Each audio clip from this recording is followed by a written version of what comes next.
What if vengeance did not come with fire, nor with the scream of blades, but with the stillness of a cup raised to one's lips?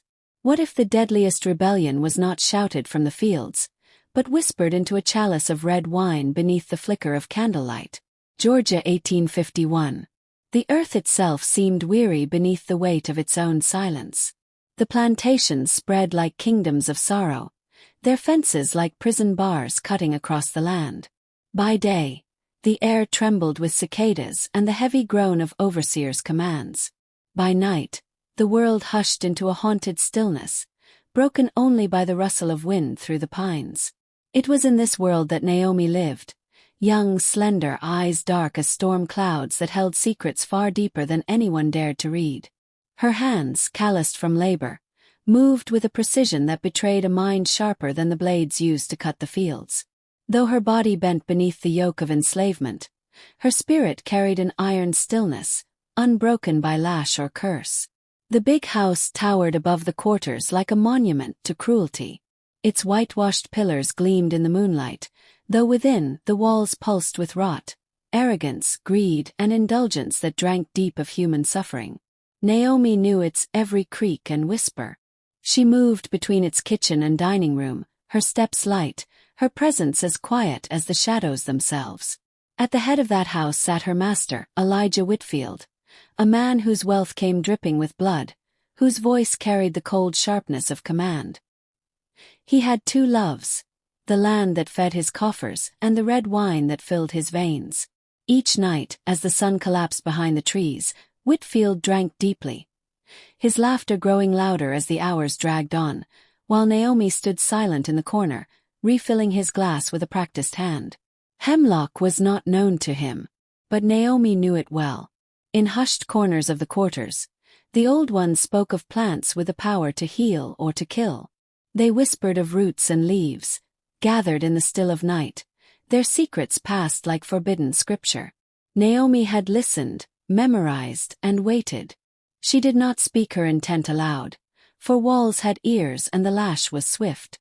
But in her silence, she carved her own scripture of vengeance. The season had turned heavy that year. The summer's heat bled into autumn without relief, and tempers grew sharp.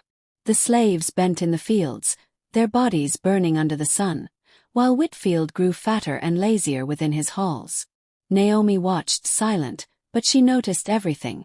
The way his hand lingered too long on the whip, the cruel delight in his eyes when punishing those who stumbled. She noticed, too, how much he drank. Always the wine. By daylight, Naomi moved as expected. She carried water buckets, scrubbed floors, folded linens.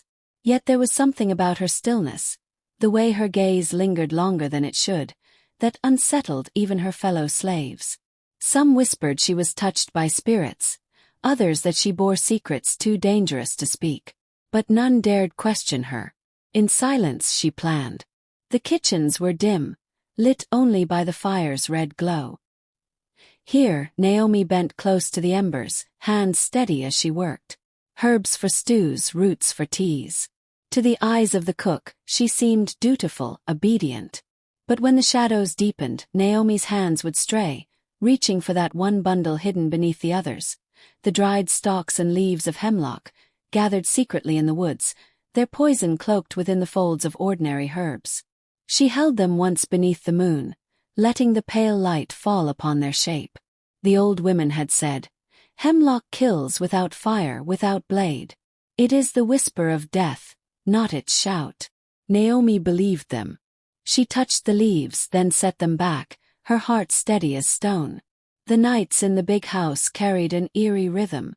The master's laughter echoed down the halls, mingling with the clink of glass and the dull scrape of silver on porcelain. Naomi moved in silence, pouring, clearing, serving. But always, her gaze fixed on the chalice in his hand, the same chalice he lifted night after night. His lips stained red, his words slurred with arrogance. And then came the night of foreshadowing. A storm pressed heavy against the land, thunder muttering in the distance, lightning tearing open the sky. Inside the dining hall, candles flickered wildly, their shadows stretching tall against the walls. Whitfield laughed louder than usual. His face flushed crimson, wine dripping from the corner of his mouth. Naomi stood nearby, a silver pitcher in her hand, the firelight painting her face in shades of shadow. She leaned forward to pour, and for the briefest moment, her eyes fell upon the chalice with a look colder than the storm outside. None noticed, for all were too busy in their excess. But in that gaze, silent and fleeting, the future was written. She withdrew into the kitchen, the sound of thunder echoing behind her. Alone in the dark, Naomi pressed her hand against the bundle hidden beneath the herbs. She did not open it, not yet. But she lingered there, her breathing slow, her resolve a steel cage around her heart. For in the silence of that storm-lit night, a choice had already been made. The big house slept under the weight of thunder, but Naomi's eyes did not close. She stared into the blackness, listening to the storm, as if the heavens themselves bore witness to the secret that would soon unfold. And in the stillness before dawn, the plantation lay hushed. But within its heart, the first threads of vengeance had already been woven. Morning came, but it did not come gently. The storm had broken, leaving the fields slick with mud, the sky low and gray. The air smelled of damp earth and something sharper, something uneasy. The big house stirred late, its windows dark longer than usual. But when Whitfield finally emerged, his face was pale beneath its sunburned flush, his steps uncertain. First, none dared comment. Masters drank heavily. A hangover was no mystery. Yet Naomi watched as he pressed a trembling hand to the edge of the dining table. His lips cracked, his eyes bloodshot not from wine alone. His laughter, so full the night before, had shrunk to a dry cough, rasping through the quiet. By noon, whispers had already begun. The mistress, pale and sharp-tongued, demanded to know why her husband looked so ill, and why his goblet sat half-drained beside him. Servants exchanged glances but kept silent. In the quarters, the murmurs grew bolder. "The wine has turned against him," some said. Others whispered of curses, of spirits that punished greed and cruelty. Naomi spoke nothing. She carried on with her duties, her movements unhurried, her gaze lowered. Yet inside she listened, to every cough, every step that faltered, every silence that lingered longer than it should. Each one was a thread in a web tightening around Whitfield, unseen, unbreakable. On the second night, the master demanded more wine, though his hand shook as he lifted the glass. Naomi poured as always, the liquid gleaming red under candlelight. He drank deeply, as though to drown the unease that gnawed at his body. But the unease only deepened. His stomach clenched, his breath caught, and for a moment, he leaned against the wall, closing his eyes as though struck dizzy. The house fell tense. His sons muttered of too much liquor. The mistress hissed of weak constitution. The overseer, standing silent, watched with narrowed eyes. But no one spoke the truth aloud. The master of the house was weakening, and none knew why. Days stretched into a week. Whitfield's steps grew slower, his voice raspier, his temper sharper. He struck one of his sons for speaking out of turn, then staggered so badly he nearly fell into the hearth. At night, the halls echoed with his coughing, a deep, tearing sound that rattled the walls. And with each night Naomi stood by, refilling his cup. Rumors took root in the quarters. Some said Naomi's eyes gleamed with fire when she watched him drink. Others claimed she prayed to no god they knew, but to older spirits of earth and shadow. A few, frightened, turned away from her, whispering that she carried death in her hands. Yet none would betray her, for all knew the lash that would follow, and perhaps in the secret places of their hearts, they wished for Whitfield's downfall as much as she. But suspicion was a seed that grows even in silence. The mistress began watching Naomi more closely, her gaze sharp as a needle. Why did the girl stand so still when her master drank? Why did her eyes linger on the chalice longer than a servant's should? One evening, the mistress herself poured the wine, her hands trembling as though she half believed the poison would leap into her skin. She drank a sip herself, then handed the cup to Whitfield. He drank, and though his face twisted in pain moments later, she said nothing. Yet her eyes, cold and fearful, slid toward Naomi in the candlelight. The overseer, too, grew wary. He had seen many masters fall to sickness, but this was different. Whitfield's decline was slow, deliberate, as though something unseen was feeding on him. The overseer, a man of cruelty and suspicion, began lurking near the kitchen doors, watching Naomi's hands as she prepared herbs. More than once, he demanded to know what she carried. His tone sharp, though the cook always smoothed over the tension with excuses. Still his gaze lingered, calculating. And Naomi? She remained as silent as ever. Her movements were careful, her face unreadable. She poured the wine, folded the linens, scrubbed the floors. But at night, when she returned to her cot in the quarters, she lay awake, listening to the distant sounds of coughing that echoed from the big house. Each sound was like a bell tolling closer and closer toward its final chime. One evening, as the family gathered for supper, Whitfield raised his goblet and nearly dropped it, his hand trembling so violently that red wine spilled across the table. His sons looked on in alarm, the mistress gasped, and even the overseer shifted uneasily. Naomi stood close, her hand tightening ever so slightly on the handle of the pitcher. The fire crackled, shadows danced along the walls, and for a heartbeat, all eyes turned not to Whitfield but to her. She felt their stares pressing like the weight of chains. Yet she did not flinch. She poured, calm as always, the wine flowing smooth as blood. That night, the quarters buzzed with whispers. Some said Naomi had cursed the wine with her very breath. Others claimed they saw her slip something into the goblet when no one was looking. Children huddled close to their mothers, wide-eyed with fear and awe, whispering her name as though it carried power. Naomi, Naomi, the one who walked with shadows. But fear breeds talk, and talk breeds danger. The mistress spoke with the overseer in hushed tones, their words carried through thin walls. If she is the cause, we must find proof. The overseer, his voice low and cruel, muttered of searching her quarters, of catching her hands in the act. Yet even he seemed reluctant, as though some invisible barrier kept him from stepping closer. For Naomi moved like a shadow that belonged to no master, no whip. And in her silence, there was something that unsettled even the cruelest among them. Still, suspicion clung to her like a second skin. Wherever she went, eyes followed. The other slaves gave her distance, their whispers a mix of fear and reverence. The mistress's gaze was sharp, the overseer's watchful, the master's too clouded with pain to notice. And yet Naomi did not falter.